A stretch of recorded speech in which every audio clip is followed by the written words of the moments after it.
A lonely senior and a stray dog find each other, forging a thrilling, heartwarming bond that transforms their lives forever. Before we begin, subscribe to Paws. If this story touches you, like and share it with others. Clara Thompson woke to the same quiet that had greeted her every morning for the past 5 years.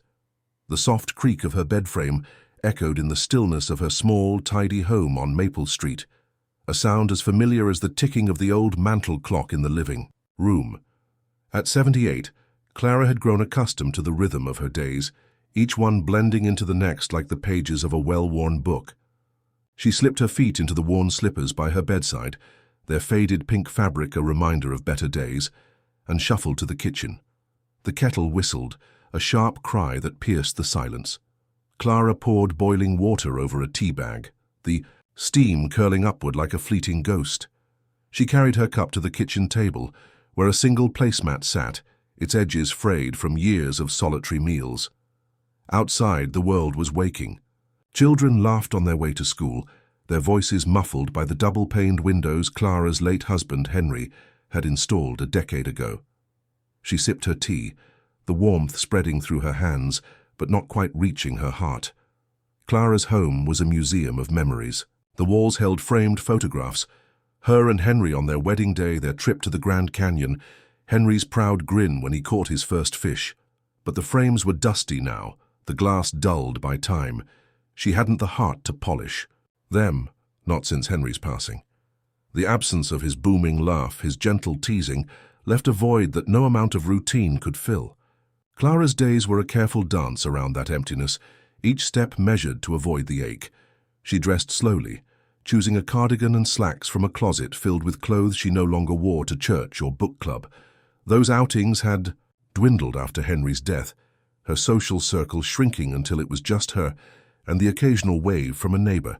Clara tied a scarf around her neck, a habit from her youth, and stepped onto the porch to retrieve the newspaper. The air was crisp, scented with autumn leaves and distant chimney smoke. She lingered by the mailbox, her eyes scanning the street. Mrs. Larson watered her roses across the way, but she didn't look up. Clara's fingers tightened around the newspaper, the weight of another silent day settling in. Back inside, she spread the paper on the table, skimming headlines about local fairs and city council meetings. Her gaze drifted to the window, where sunlight spilled across the lawn. A young couple pushed a stroller down the sidewalk, their laughter a melody Clara could only faintly recall. She stood and moved to the living room, settling into the rocking chair by the window. The chair creaked under her weight, a steady rhythm that matched the clock's ticking. From here, she could watch the world without being part of it. Neighbors came and went, their lives a parade of purpose Clara no longer shared. She opened a drawer in the side table, pulling out a bundle of letters tied with a faded ribbon. Henry's letters, written during his brief stint overseas before they married. Clara's fingers traced his slanted handwriting, the ink blurred in places from her tears. She didn't read them today, but holding them was enough to stir the ache. She tucked them away and picked up a novel, its pages yellowed from countless readings. The words blurred before her eyes, her thoughts drifting to the past, to picnics in the park, to Henry's hand in hers, to a life that felt like someone. Elsie's lunch was a simple affair, a sandwich, a glass of water, and a single cookie from a tin she kept for rare visitors. Clara ate at the counter, the radio tuned to a classical station that played the same sonatas Henry had loved. She hummed along, a reflex more than a choice, and caught her reflection in the kitchen window. Her hair, once a vibrant auburn, was now a soft silver, pulled into a loose bun. Her eyes, still a clear blue, held a weariness she couldn't shake. She turned away, rinsing her plate with practiced efficiency. Afternoon brought the same tasks, watering the geraniums on the porch, sweeping the walkway, folding laundry that smelled of lavender detergent. Clara moved through them with a quiet grace, her body remembering the motions even as her mind wandered. She paused by the front door, her hand resting on the knob. A walk to the corner store might do her good, she thought. But the idea of passing strangers, of their polite nods or worse, their indifference, kept her rooted. She returned to the rocking chair instead, the newspaper untouched beside her. As dusk settled, Clara lit a single lamp, its glow casting long shadows across the room. She heated a bowl of soup, the clink of her spoon against the porcelain the only sound. Outside, the street grew quiet, the children's laughter replaced by the hum of crickets. Clara carried her bowl to the sink, her gaze drifting to a photo on the fridge. Her and Henry at a county fair, her younger self beaming under a wide-brimmed hat. She touched the photo, her fingertip lingering on Henry's smile. "What am I doing, Henry?" she whispered, her voice barely audible. She shuffled to the living room, settling into the rocking chair once more. The night pressed against the windows, a canvas of stars she no longer bothered to name. Clara's hands rested in her lap, the weight of another day spent alone settling over her. But beneath the ache, a faint spark flickered, a longing for something more, something to break the monotony. She didn't know what, not yet. But as she closed her eyes, the creak of the chair and the ticking clock seemed to whisper that change was coming. The alley behind the diner on Main Street smelled of grease and yesterday's garbage, a sharp tang that clung to the air. A scruffy mutt, his fur matted and streaked with dirt, nosed through a toppled trash can, his tail low but wagging faintly. The dog, later to be named Rusty, moved with a cautious grace, his ears twitching at every sound. A car horn blared in the distance and he froze, his amber eyes scanning the shadows. At barely 2 years old, Rusty had learned the hard way that the world was not always kind. He was a patchwork of breeds, with the wiry frame of a terrier and the soulful gaze of a hound. His coat, once a warm brown, was dulled by grime, and a faint limp marked his left hind leg, a souvenir from a close call with a delivery truck. Hunger gnawed at his belly, a constant companion these past weeks. The diner's scraps were his. Best bet. Bits of burger, a soggy fry, maybe a crust of pie if he was lucky. He pawed at a crumpled wrapper, uncovering half a hot dog. His tail wagged harder, a small victory in a day of scavenging. Rusty ate quickly, his eyes darting to the alley's mouth. The town of Willow Creek buzzed beyond the shadows, its streets alive with people who rarely noticed him. He'd learned to avoid the busy hours, when shopkeepers swept him away with brooms or children threw stones, mistaking his skittishness for menace. But there were moments, fleeting, fragile ones, when Rusty's heart lifted. A little girl had once slipped him a piece of her sandwich, her giggle bright as she patted his head. The memory lingered, a spark of hope that kept him searching for more than just food. He licked the wrapper clean and trotted toward the street, his nose low to catch any promising scents. The morning sun warmed the pavement, and Rusty paused to stretch, his thin frame casting a long shadow. Across the road, a park bloomed with activity.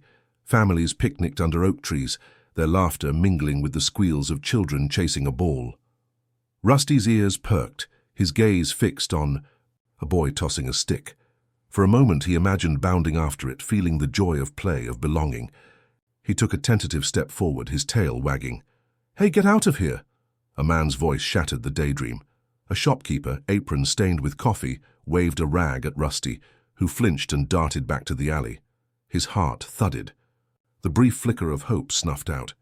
He slunk behind a dumpster, curling into a tight ball.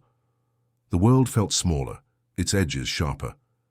But Rusty's spirit, though battered, refused to break. He'd survived this long, hadn't he? Somewhere he believed there was a place for him, a hand to scratch his ears, a voice to call him home. Midday brought new opportunities. Rusty ventured further, weaving through side streets where the town's pulse slowed. He passed a bakery, its open door spilling the scent of fresh bread. His stomach rumbled, but the baker's glare kept him moving. He crossed a quiet residential street, where lawns were neat and porches held rocking chairs. Here the air was softer, scented with roses and cut grass. Rusty's limp eased as he trotted along, his nose twitching at the promise of something edible. A woman pushing a stroller eyed him warily, clutching her phone. Rusty lowered his head and veered away, his tail tucked. Rejection stung, but he'd grown used to it. He found a shady spot beneath a maple tree, its leaves a canopy against the sun. Lying down, he watched the street unfold. A mail carrier whistled. As he worked, a cat slunk across a fence and an old man shuffled by, leaning on a cane.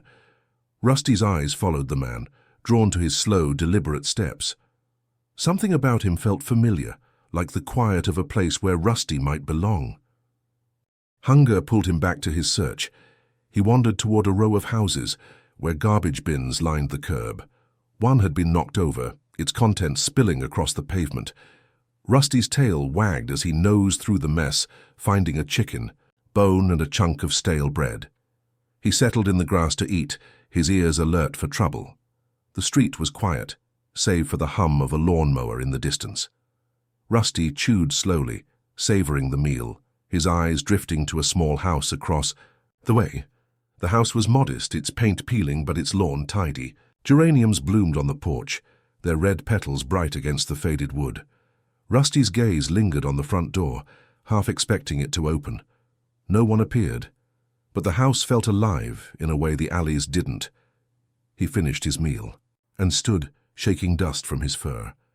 The sun was dipping low, casting long shadows that stretched toward the house. Rusty took a step closer, then another, drawn by an instinct he couldn't name. Night fell, and Rusty found shelter in an alley just beyond the residential street. He curled up behind a stack of crates, the ground cool beneath him. The stars blinked above, distant but steady. Rusty's eyes grew heavy, his body aching from the day's wanderings.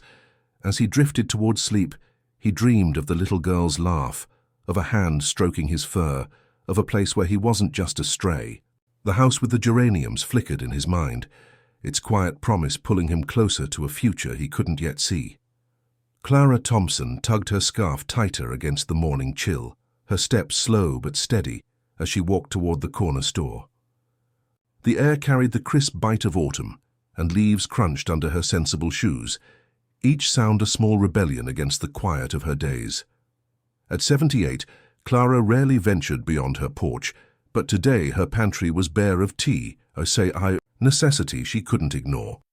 The street was calm, the neighborhood still waking with only the distant bark of a dog breaking the silence.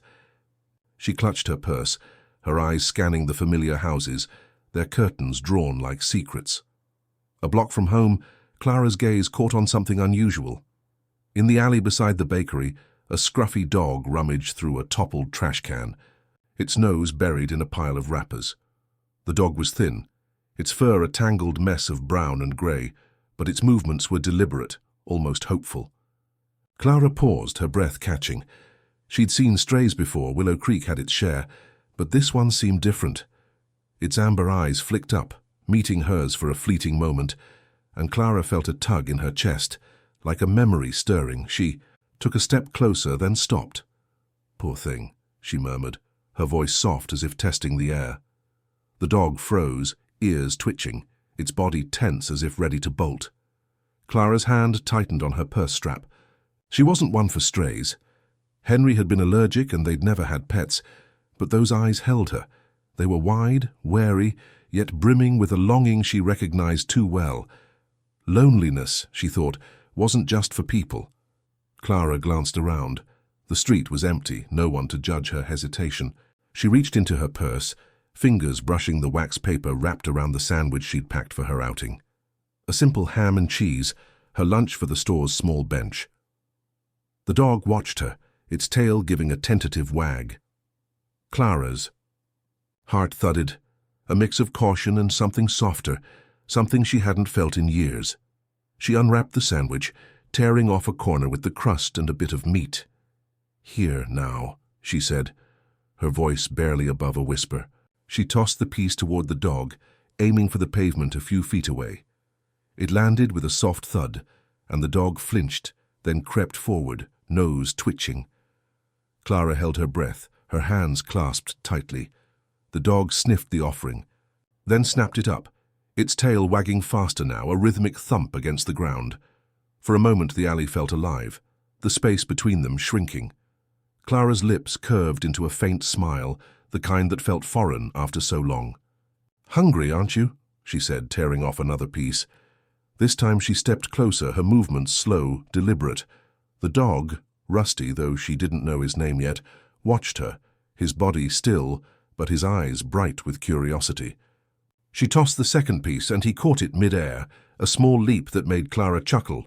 the sound startling her. When was the last time she'd laughed? She stood there, the sandwich dwindling as she tossed scraps, each one drawing the dog closer. Rusty's wariness softened, his tail a steady metronome now. Clara's heart felt lighter, the weight of her. Morning solitude lifting just a fraction. She studied him, his matted fur, the slight limp in his step, the way his ears perked at her voice. He wasn't much to look at, but there was a spark in him, a resilience that mirrored her own quiet endurance. The bakery door swung open, and a man in an apron stepped out, broom in hand. "Hey, get lost, mutt!" he shouted, waving the broom at Rusty. The dog skittered back, a low whine escaping his throat. Clara's smile faded, her shoulders stiffening. "He's not hurting anyone," she said, her voice sharper than she intended. The man blinked, surprised, then shrugged, and retreated inside. Clara's cheeks warmed. She wasn't one for confrontations, but something about the dog stirred her protectiveness. Rusty lingered at the alley's edge, his eyes locked on Clara. She held out the last piece of her sandwich, her hand trembling slightly. "Come on then," she coaxed, kneeling despite the ache in her knees.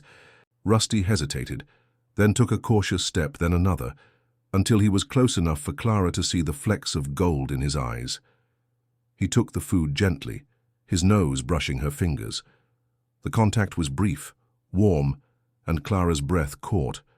A rush of connection she hadn't expected. She stood slowly, brushing crumbs from her coat. Rusty sat back on his haunches, watching her with a tilt of his head. Clara's heart fluttered, a mix of fear and wonder. She wasn't ready for this, not a dog, not the responsibility, but she couldn't look away. "You be careful, you hear?" she said, her voice soft but firm. She turned toward the store, her steps heavier now, as if leaving him behind tugged at her. Halfway down the block, Clara glanced back.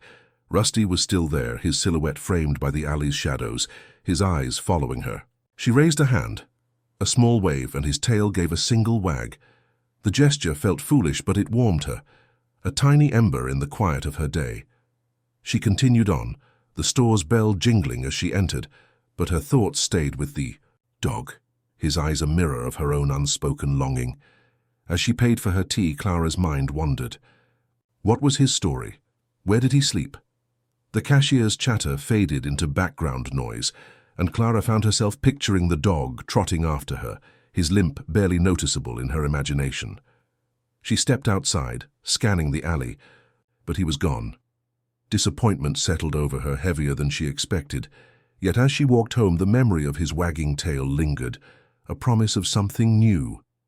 Clara Thompson woke the next morning with a lightness she couldn't quite place. The familiar creak of her bed frame and the ticking mantel clock greeted her, but her thoughts strayed to the alley, to the scruffy dog with amber eyes. She shuffled to the kitchen, her slippers whispering against the floor, and set the kettle to boil. As she sipped her tea, her gaze drifted to the window, half expecting to see him trotting down Maple Street. The street was empty, but the memory of his tentative wag stirred something in her, a curiosity, a warmth she hadn't felt since Henry's laughter filled their home. She went about her morning, watering the geraniums on her porch and sweeping the walkway, but her eyes kept wandering to the corner where the alley met Main Street. Had he found food today? Was he curled up somewhere safe? Clara shook her head, chiding herself. "He's just a stray," she muttered, brushing dirt from her hands. Yet as she folded laundry, her mind replayed the moment his nose brushed her, fingers soft and fleeting like a promise. By noon, Clara's resolve wavered. She sliced a piece of leftover chicken from her fridge, wrapping it in wax paper. "Just in case," she told herself, tucking it into her purse before stepping onto the porch. The air was crisp, the sky a clear blue that made the autumn leaves glow. She walked toward the store, her steps quicker than usual, her scarf fluttering. In the breeze. At the alley she paused, her heart thudding. The trash can was upright now, the pavement swept clean. No sign of the dog. Disappointment tugged at her, but Clara pressed on, buying her usual tin of tea and a loaf of bread. On her way back, she lingered by the alley, unwrapping the chicken. "Silly old woman," she murmured, but she set the meat, on the ground just out of sight from the street. She stepped back, watching for a moment, but the alley stayed quiet. With a sigh, she headed home, her purse lighter but her thoughts heavy. That evening, Clara sat in her rocking chair, a novel open in her lap. The lamp cast a warm glow, but her eyes kept drifting to the window. She imagined the dog finding the chicken, his tail wagging as he ate. The thought brought a smile, small but genuine. She turned a page, then paused, her fingers tracing the book's worn spine. Henry would have laughed at her, teasing her for fussing over a stray, but Henry wasn't here, and the house felt emptier for it. The next morning, Clara checked the alley on her way to the store. The chicken was gone, the pavement bare. Her heart lifted, a spark of hope igniting. She left another scrap that day, a bit of cheese tucked behind a crate. By the third day, she saw him. The dog was there, nosing the ground where she'd left a crust of bread. He looked up, his eyes meeting hers, and his tail gave a cautious wag. Clara's breath caught, her hand freezing mid-motion as she reached into her purse. "Hello, you," she said softly, her voice trembling with something like joy. She tossed a piece of sausage and he crept forward, snatching it up. This time, he didn't retreat. He sat, his head tilted, watching her with a mix of wariness and curiosity. Clara's smile widened, her hands clasped tightly to keep from reaching out. "You're getting brave, aren't you?" she said, her tone warm, coaxing. All day, Clara's days began to blur together, each one a quiet echo of the last. But the dog, he was different. He lingered near her house now, appearing at the edge of her lawn or curling up beneath the maple tree across the street. Clara started leaving scraps on her porch, a slice of ham, a broken biscuit, a spoonful of tuna. She watched from her kitchen window, her heart fluttering as he approached, his limp less noticeable with each day. He'd eat quickly, then sit, his eyes fixed on her door, as if waiting for her to appear. One rainy afternoon, Clara stood at her window, the patter of rain a soft lullaby. The dog was out there huddled under the tree, his fur plastered to his thin frame. Clara's chest tightened, a pang of worry she couldn't shake. She hesitated, her hand on the doorknob. "You can't keep doing this," she whispered, but her feet were already moving. She grabbed an old towel from the linen closet and opened the front door. "Come on now," she called, her voice gentle but firm. The dog's ears perked, his eyes locking onto hers. He stood, shaking water from his fur, and took a hesitant step toward the porch. Clara knelt, ignoring the damp seeping through her slacks, and held out the towel. "Just for the rain, mind you," she said, as if explaining herself to Henry's ghost. The dog, Rusty, she'd started calling him in her mind for his patchy brown coat, crept closer, his tail low but wagging. He stepped onto the porch, his nose twitching as he sniffed the air. Clara draped the towel over him, her hands trembling as she patted his wet fur. He didn't flinch, didn't pull away. Instead, he leaned into her touch just a little, and Clara's throat tightened. "There now," she whispered, her voice thick. "You're all right." Rusty settled on the porch, curling into a tight ball under the towel. Clara stood, her knees protesting, and watched him for a long moment. The rain fell harder, but the porch was dry, a small haven. She glanced at the sky, then back at Rusty, his eyes half closed, his breathing steady. For the first time in years, her house felt less like a museum and more like a home. She stepped inside, leaving the door ajar, just a crack. Her heart raced, a mix of fear and something brighter, hope, maybe, or the start of trust. She busied herself in the kitchen, slicing an apple, but her eyes kept drifting to the porch. Rusty was still there, a quiet presence that filled the silence in a way she hadn't known she needed. Clara Thompson's mornings began to feel different, as if the air itself carried a new promise. The creak of her bed frame and the ticking mantel clock were still there, but now they blended with a softer sound, the faint patter of paws on her porch. Rusty, the scruffy stray with amber eyes, had become a fixture in her life, his presence as steady as the sunrise. Clara rose with a purpose she hadn't felt in years, her slippers whispering across the floor as she headed to the kitchen, all ready. thinking of what she'd share with him today. She opened the fridge, her fingers brushing past jars of jam and a half-eaten casserole. A slice of bacon, left from yesterday's breakfast, caught her eye. "This'll do," she murmured, wrapping. "It's in a napkin." She stepped onto the porch, the morning air cool against her skin, and found Rusty waiting, his tail thumping against the weathered boards. His fur was less matted now, his limp barely noticeable as he stood to greet her. "Good morning, you," Clara said, her voice warm, almost playful. She tossed the bacon, and Rusty caught it mid-air, his eyes bright with delight. Clara lingered, leaning against the porch railing, watching him eat. The street was waking, Mrs. Larson clipping her, roses, a delivery van rumbling by. But for the first time in years, Clara didn't feel like an observer. Rusty's presence tethered her to the moment, his quiet trust a bridge to the world beyond her window. She knelt, ignoring the ache in her knees, and held out a hand. Rusty sniffed her fingers, then nudged them gently, his nose warm and soft. Clara's heart swelled, a laugh bubbling up, soft but genuine. "You're spoiling me, you know that." Their days settled into a rhythm, as natural as the tide. Clara left scraps each morning, bits of chicken, a crust of toast, a spoonful of scrambled egg. Rusty appeared like clockwork, his tail a metronome of gratitude. She started talking to him as she tended her geraniums, her voice filling the quiet. "Henry used to love these flowers," she'd say, snipping a wilted bloom. "Said they were stubborn like me." Rusty would tilt his head, his eyes fixed on her, as if he understood every word. Their walks began by accident. One afternoon, Clara decided to stretch her usual trip to the corner store, her legs stronger from the daily routine of caring for Rusty. As she stepped off the porch, Rusty trotted after her, keeping a respectful distance but matching her pace. Clara glanced back, her scarf fluttering in the breeze. "You coming along then?" she asked, half expecting him to dart away. But Rusty stayed, his ears perked, his limp fading as he followed her down Maple Street. The walk felt different, with him there. Clara noticed things she'd overlooked, the way the sunlight dappled the sidewalk, the scent of fresh-cut grass, the smile of a neighbor waving from her porch. She nodded back, her usual reserve softening.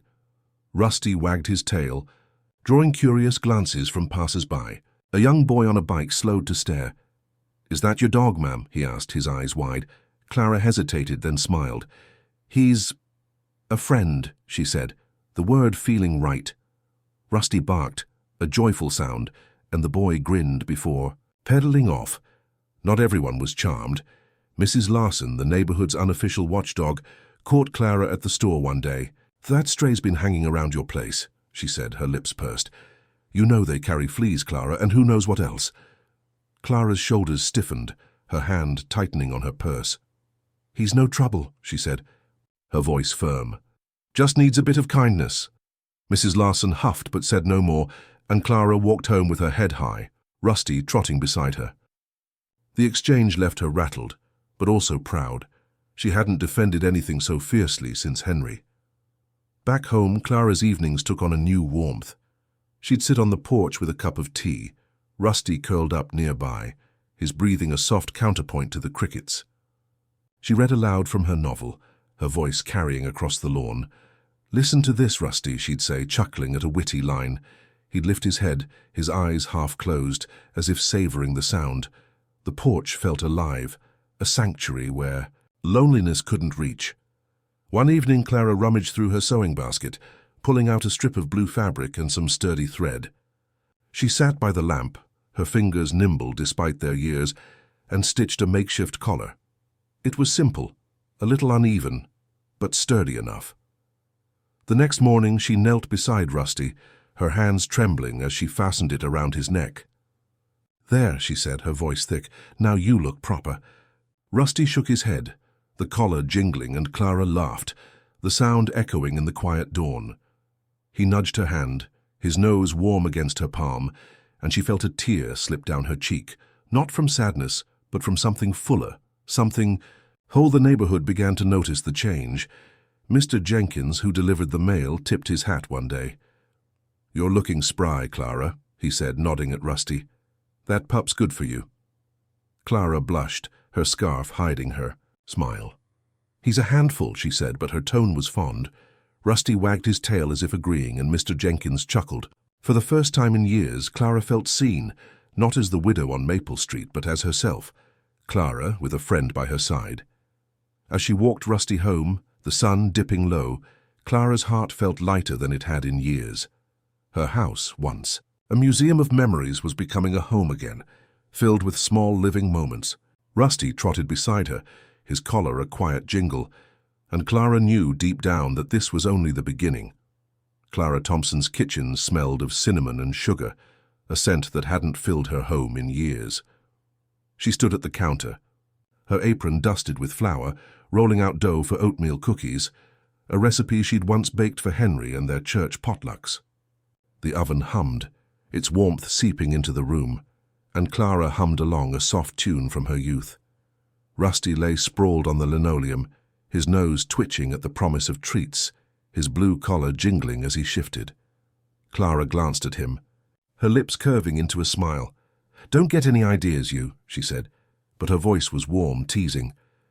The change in Clara had crept up slowly, like spring after a long winter.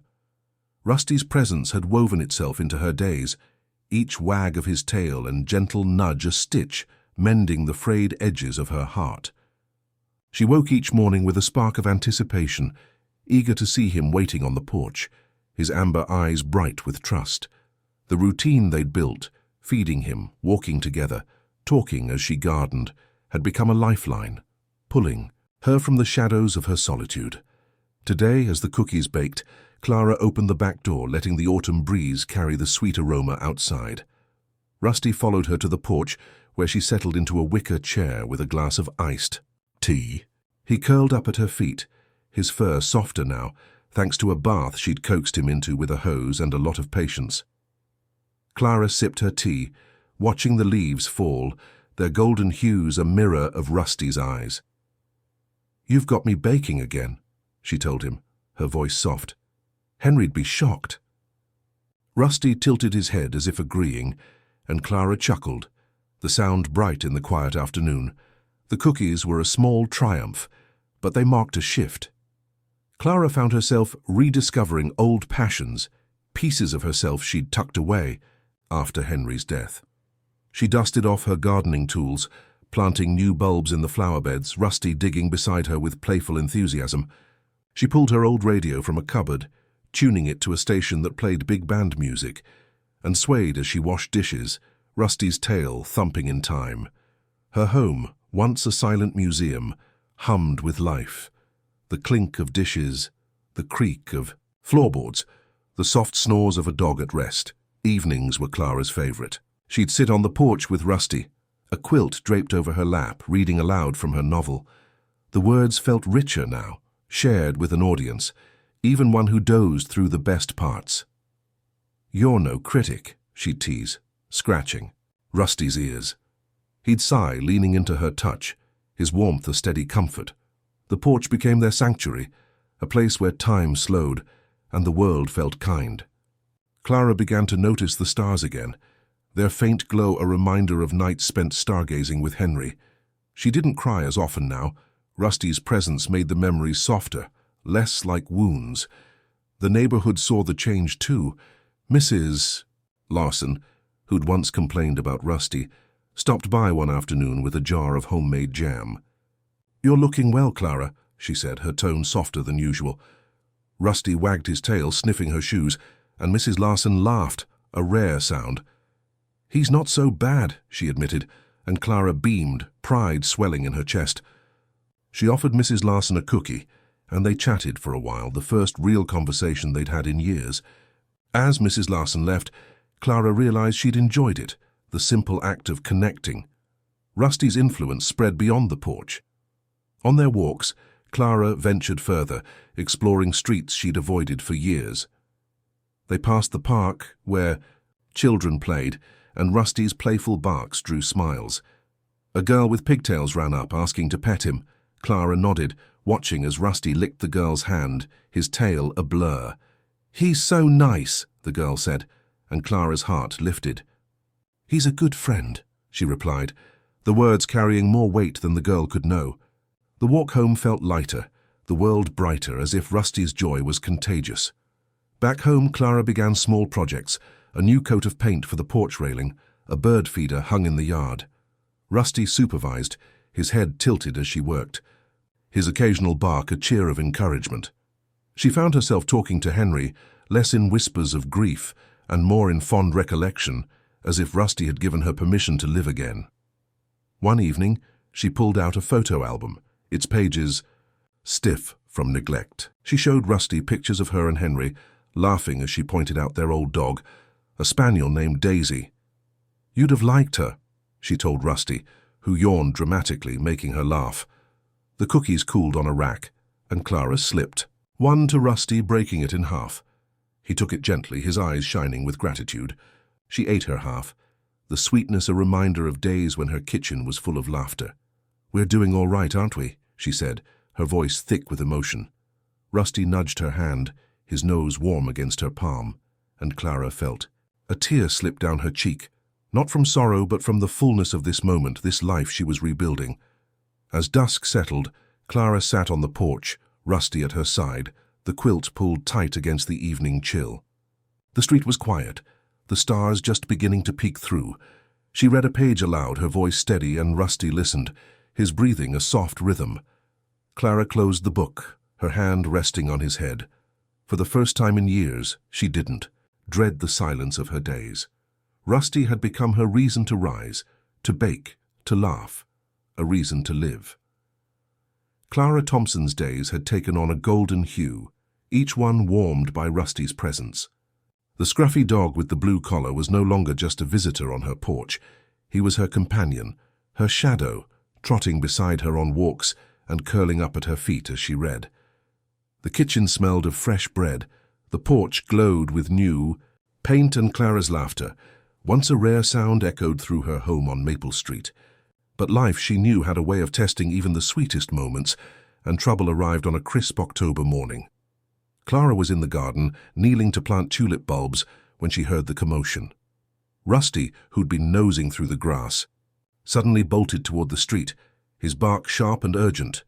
Clara stood wiping dirt from her hands and saw the cause. Mrs. Larson's tabby cat, Muffin, had darted across the road, and Rusty, caught in a burst of instinct, gave chase. The cat yowled, scrambling up a tree, and Rusty skidded to a stop, barking wildly. Clara's heart raced. "Rusty, come back," she called, her voice trembling. Mrs. Larson appeared on her porch, her face a storm cloud. "That dog's a menace," she shouted, clutching her broom, "chasing my Muffin like some wild beast." Clara hurried over, her scarf slipping as she reached Rusty, who was still barking at the tree. She grabbed his collar, her hands shaking. "He didn't mean it," she said, her voice firm but pleading. "He's just playful." Mrs. Larson huffed, her eyes narrowing. "Playful. I'm calling animal control. Strays don't belong here." The words hit Clara like a slap. She froze, her grip tightening on Rusty's collar as he whimpered, sensing her distress. "He's not a stray," she said, her voice rising. "He's mine." The declaration surprised her, its weight settling in her chest. Mrs. Larson muttered something and stormed inside, leaving Clara standing in the street, Rusty pressed against her leg. Her heart pounded, fear curling in her stomach. Animal control. The thought of losing Rusty, of his warm weight gone from her porch, his eyes no longer meeting hers, was unbearable. Clara led Rusty home, her steps heavy. She closed the front door and sank into her rocking chair, Rusty at her feet. His tail thumped softly, but his eyes were fixed on her, as if sensing the shift. Clara's hands trembled as she stroked his head, her mind racing.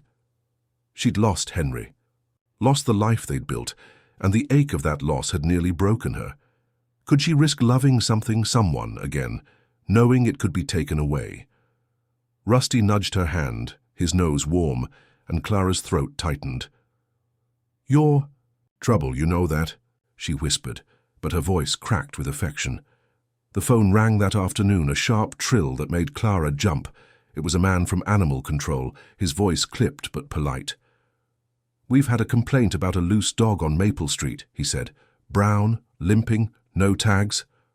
Clara's heart sank, She glanced at Rusty, curled up on the rug, his makeshift collar a poor defense. "He's not loose," she said, her voice steady despite the panic. "He's my dog. He's got a collar." The man paused, then asked for her address to verify. "Just a warning for now," he said. "Keep him contained or we'll have to take him in." Clara hung up, her hands shaking. She looked at Rusty, who tilted his head, his eyes soft and trusting. The idea of him in a cage, alone, made her chest ache. She couldn't let that happen. Not to him, not after all he'd given her. But keeping him safe meant more than scraps and walks. It meant claiming him fully, despite the risks. Clara's gaze drifted to a photo of Henry on the mantel, his smile steady, encouraging. "You'd tell me to fight for him, wouldn't you?" she murmured. That evening, Clara made a decision. She pulled Rusty inside, closing the door against the gathering dusk. He hesitated, unused to being indoors, but followed her to the kitchen, his nails clicking on the linoleum. She fed him a bowl of chopped chicken, watching as he ate, his tail wagging. Then she sat at the table with a notepad and pen, her hands steadier now. She wrote down what she needed: a proper collar, tags, a vet visit, and adoption papers. She'd make it official no matter the hurdles. The next morning, Clara called the local shelter, her voice firm as she explained her situation. The woman on the phone was kind but cautious. "Strays need documentation," she said. "You'll need to prove he's been in your care. Get him vaccinated, maybe pay a fee."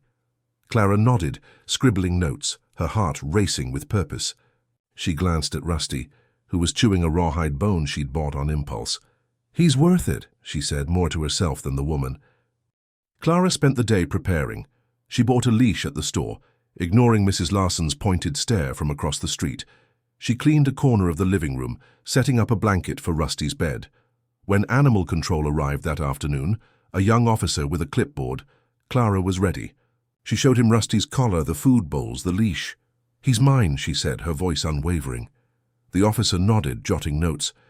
"Looks like you're taking care of him," he said. "Just keep him off the streets."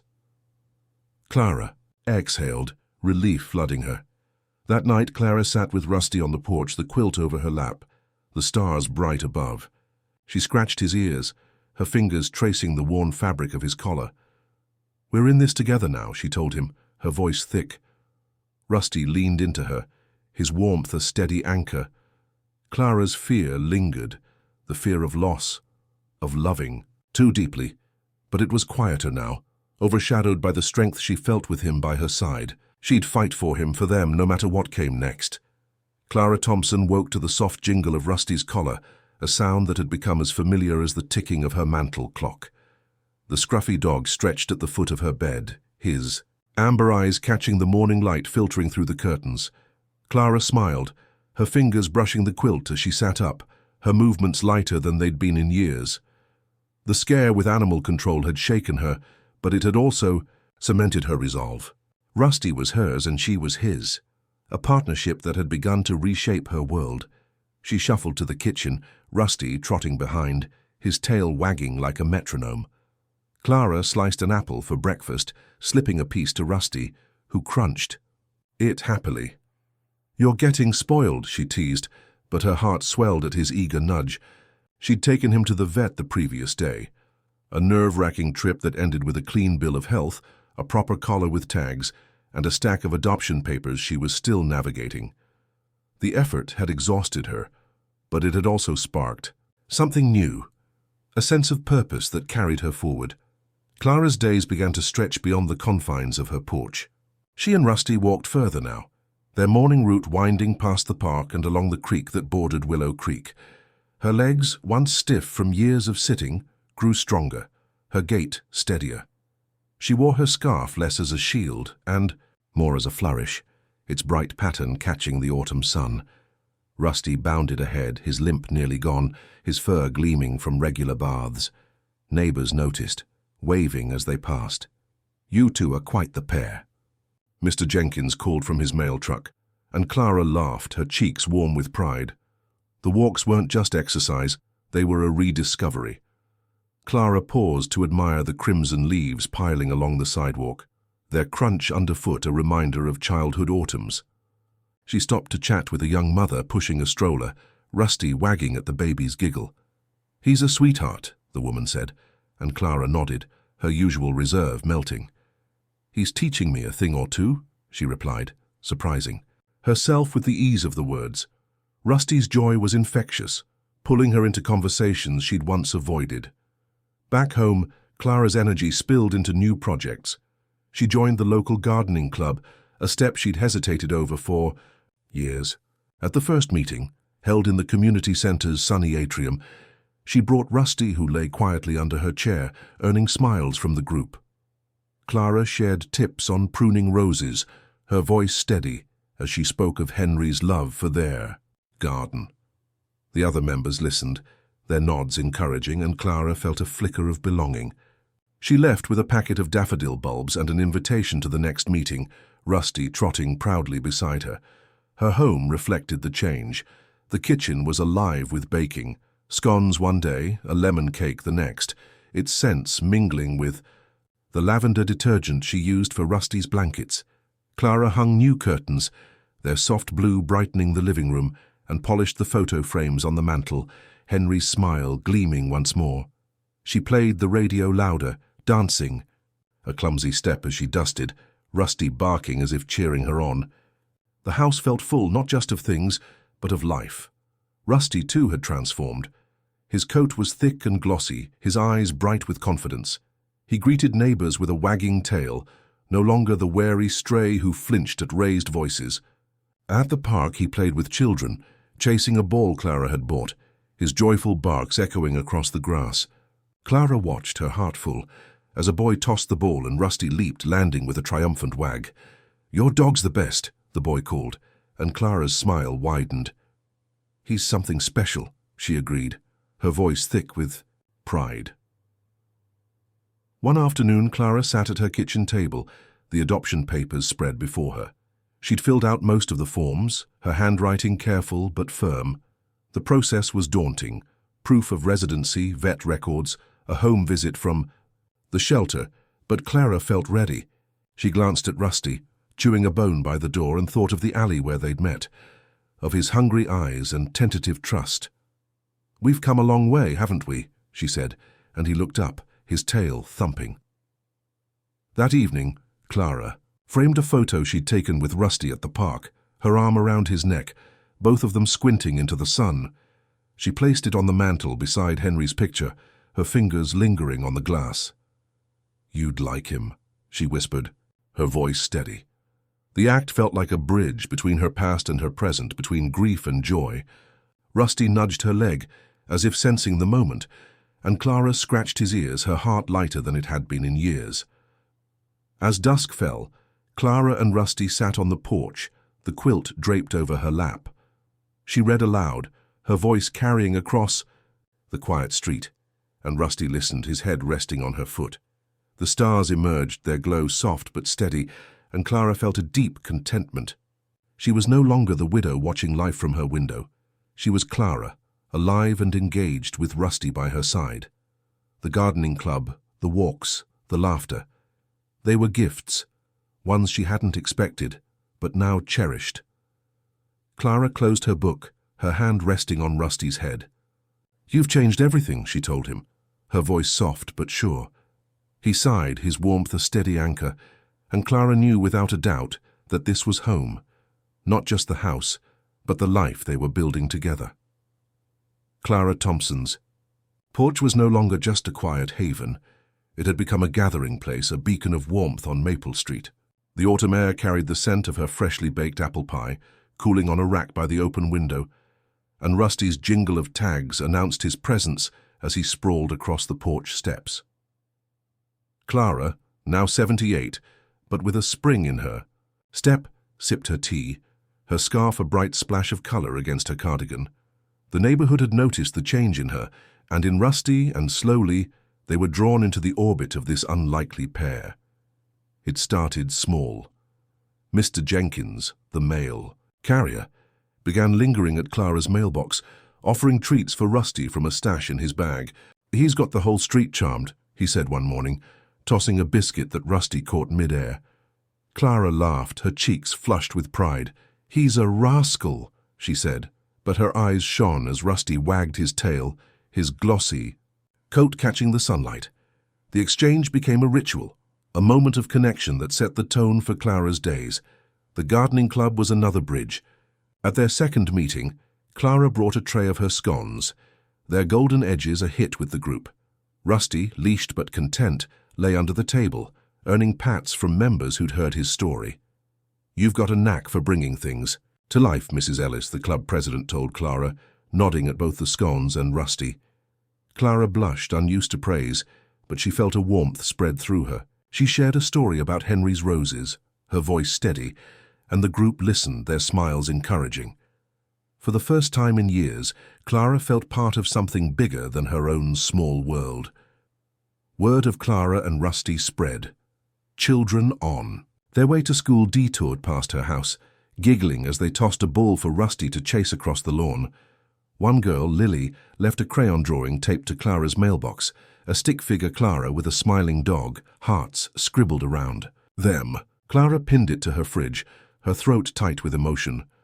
"Look at this, Rusty," she said, scratching his ears. "You're making friends left and right." Rusty barked, as if agreeing, and Clara laughed, the sound carrying through.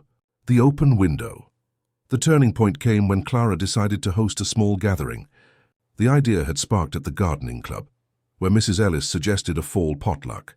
Clara hesitated. Her home hadn't seen guests since Henry's memorial, but Rusty's eager nudge as she mulled it over tipped the scales.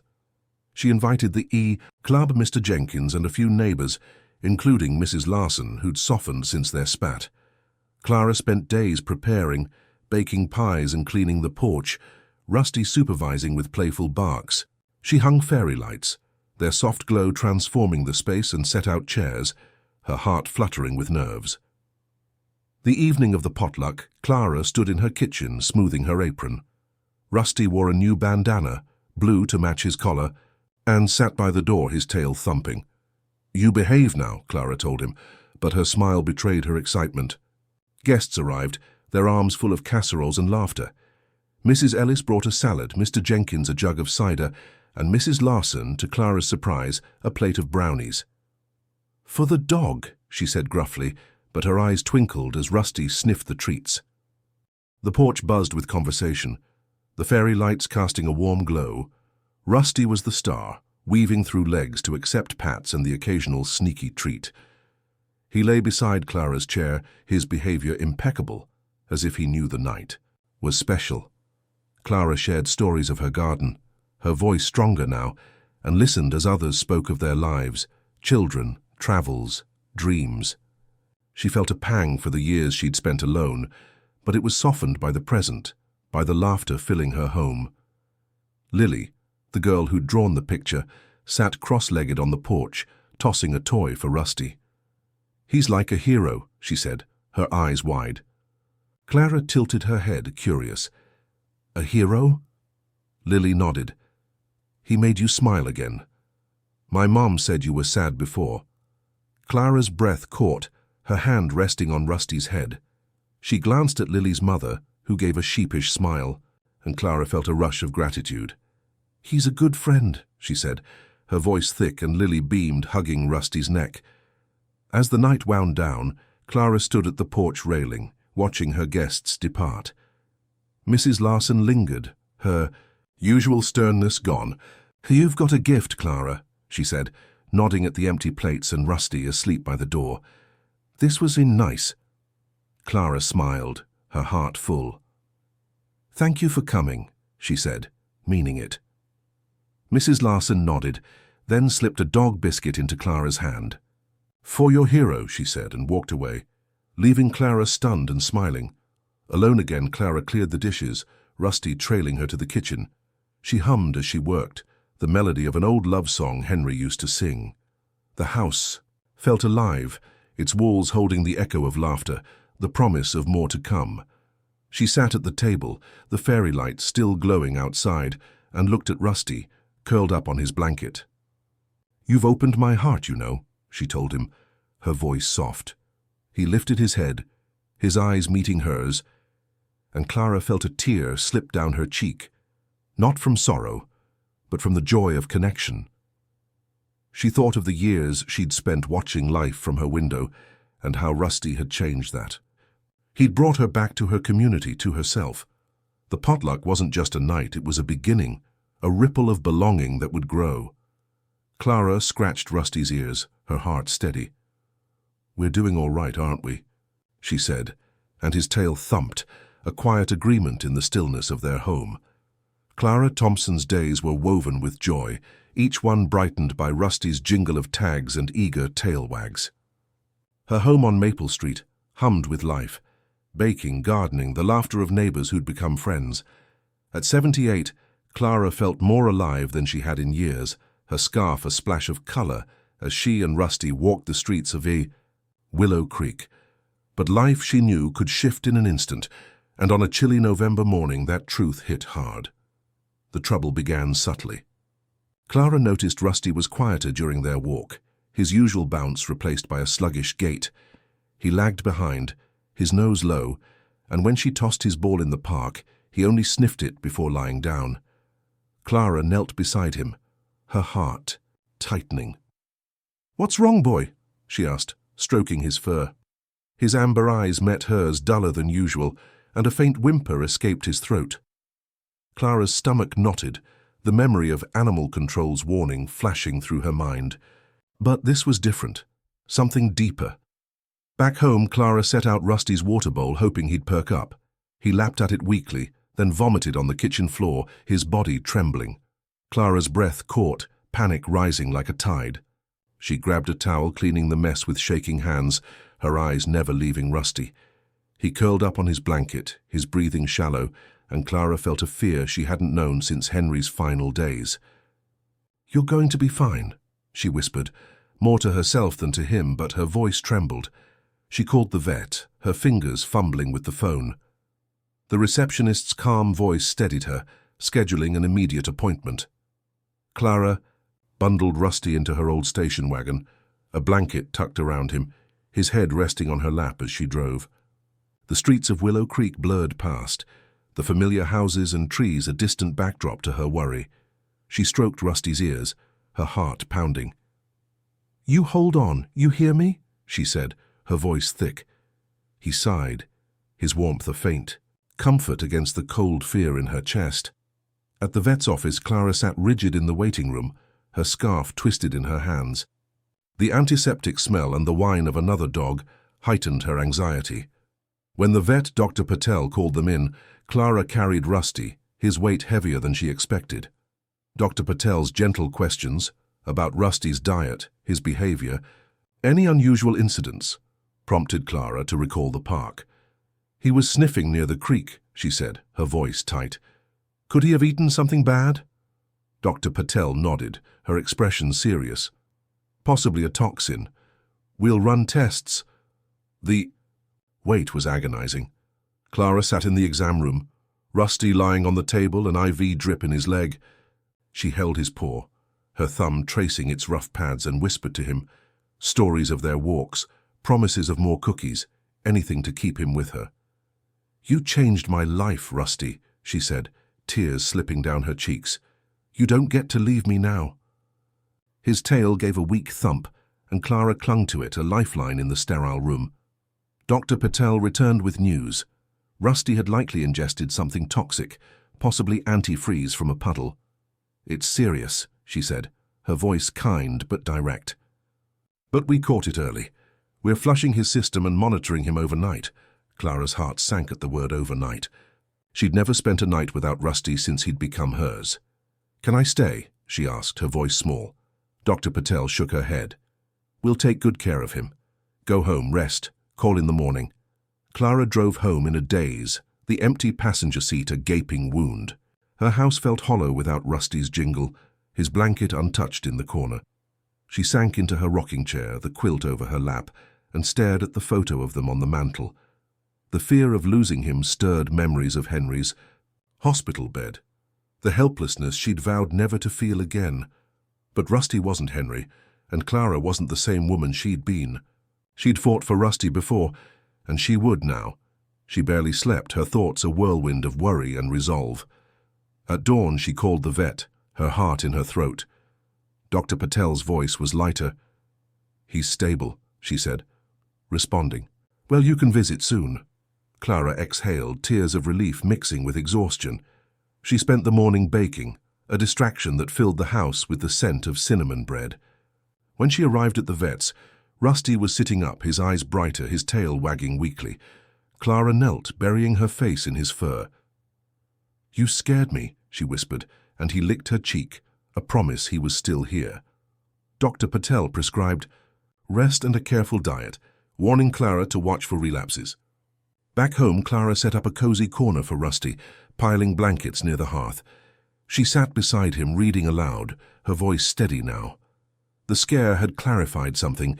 Every moment with Rusty was a gift, one she'd cherish fiercely. She vowed to make their days count. More walks, more laughter, more love. As evening fell, Clara and Rusty sat on the porch, the quilt draped over them both. The stars were faint, but Clara saw them clearly, her heart full. Rusty's head rested on her knee, his breathing even, and she stroked his fur, gratitude washing over her. "We're tougher than we look, aren't we?" she said, and his tail thumped, a quiet agreement in the night. Clara Thompson's home on Maple Street glowed with the warmth of a life rediscovered. The scent of fresh-baked bread lingered in the kitchen, and Rusty's jingle of tags echoed as he followed her from room to room. After his health scare, Clara saw each day with him as a treasure, a chance to weave memories that would outlast the ache of her past.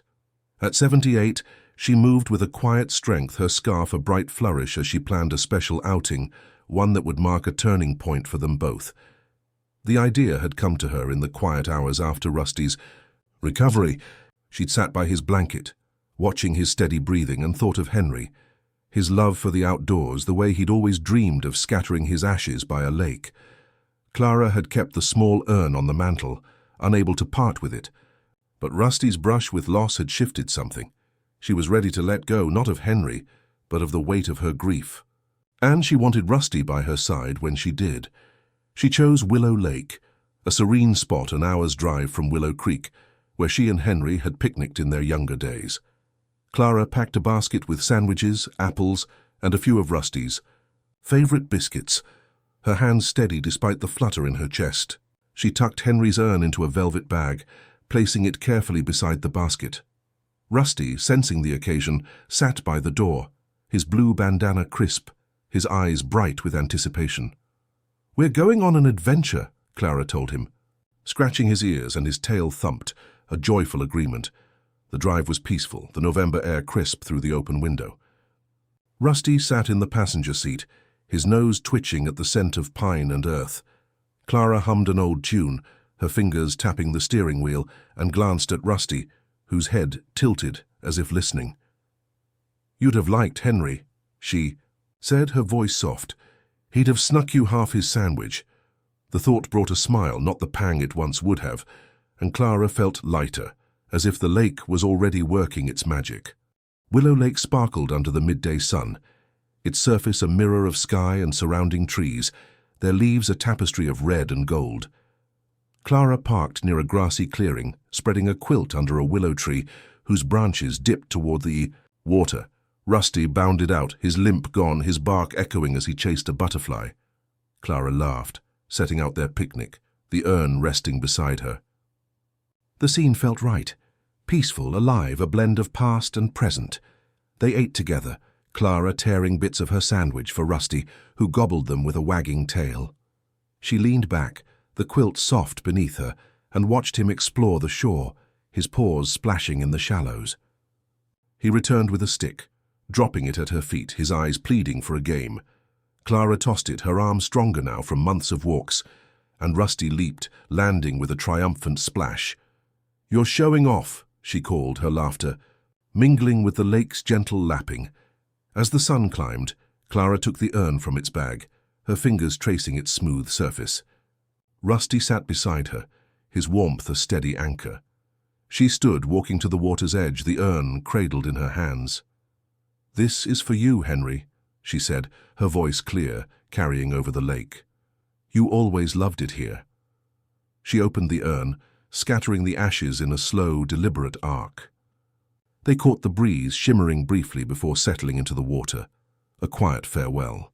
Rusty pressed against her leg, his nose nudging her hand, and Clara felt a tear fall, not from sorrow, but from closure, from love that endured.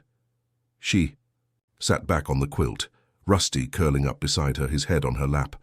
The lake stretched before them, its beauty a gift, and Clara felt at peace.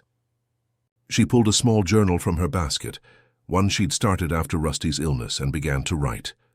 "Dear Rusty," she began, her pen moving steadily, "you've given me more than I can say. Today, you helped me say goodbye. And hello all at once." She wrote of the lake, of Henry's memory, of the dog who'd brought her back to life. Rusty sighed as if approving, and Clara smiled, her heart full. They stayed until dusk, Clara reading aloud from a poetry book she'd brought, her voice blending with the evening breeze. Rusty listened, his eyes half closed, his breathing a soft rhythm. As the stars emerged, Clara packed up, her movements slow, savoring the day. She looked at the lake one last time, its surface now a canvas of twilight, and felt a deep gratitude.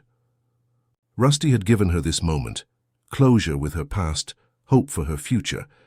The drive home was quiet, Rusty asleep in the passenger seat, his bandana slightly askew. Clara's thoughts were calm, her heart steady. She glanced at the empty velvet bag, then at Rusty, and knew she'd made the right choice.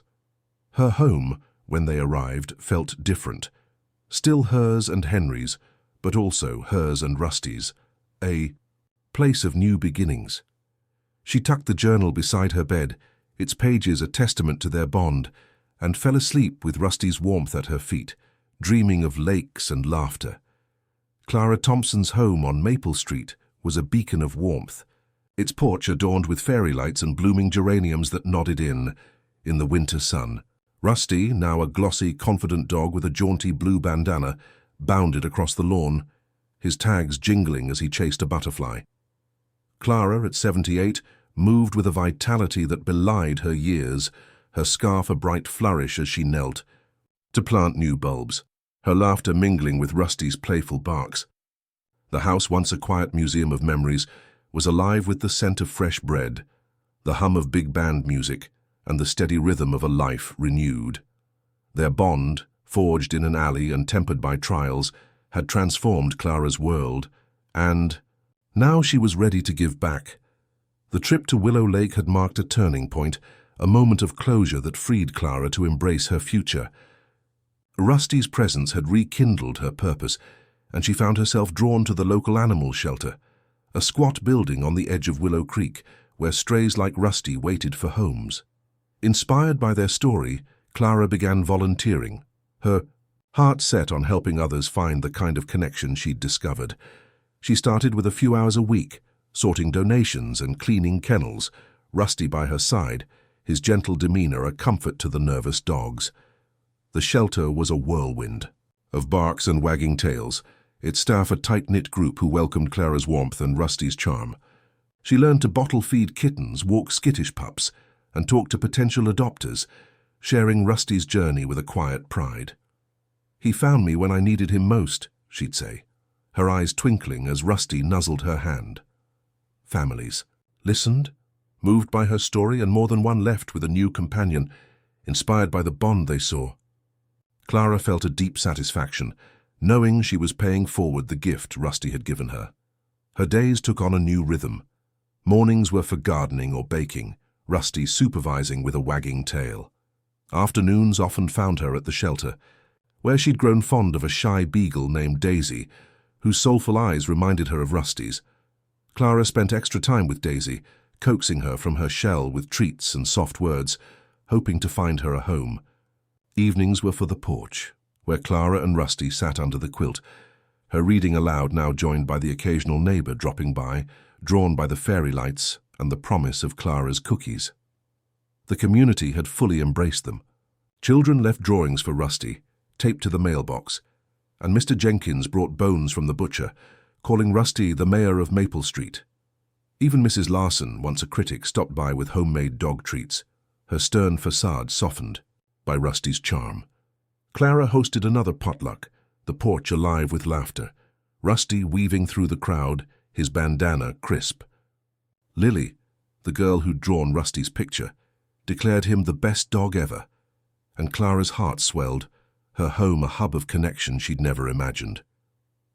One crisp December day, Clara brought Daisy to the shelter's adoption event, Rusty trotting beside her, his confidence a beacon for the timid beagle.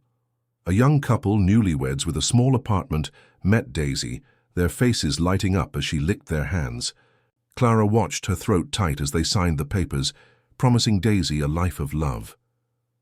"You're giving her what Rusty gave me," Clara told them, her voice thick.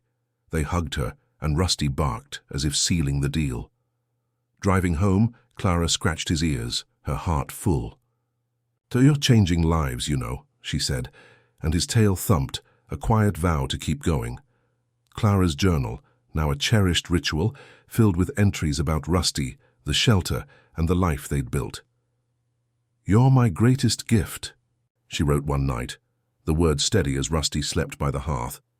"You showed me how to live again, and now we're helping others do the same." She closed the book, her gaze drifting to the mantel, where photos of Henry and Rusty stood side by side, a testament to love that endured and grew. As winter settled over Willow Creek, Clara and Rusty walked home from the shelter, the sky a soft, grey snowflakes dusting their path. Clara's scarf fluttered, her steps sure, and Rusty bounded ahead, his bandana bright against the snow. They paused at the park, where children waved, calling Rusty's name. Clara laughed, her voice carrying a melody of joy that echoed through the quiet street. Her house waited, warm and alive, a home shaped by their bond. She thought of the alley where they'd met, of Rusty's hungry eyes and her own lonely heart. They'd found each other, against all odds, and built something beautiful. As they reached the porch, Clara knelt, hugging Rusty close. "We're home," she whispered, and his tail wagged, a promise of more days, more love, more hope. For anyone seeking a friend, Clara had a quiet message. Adopt a pet. They might just change your life.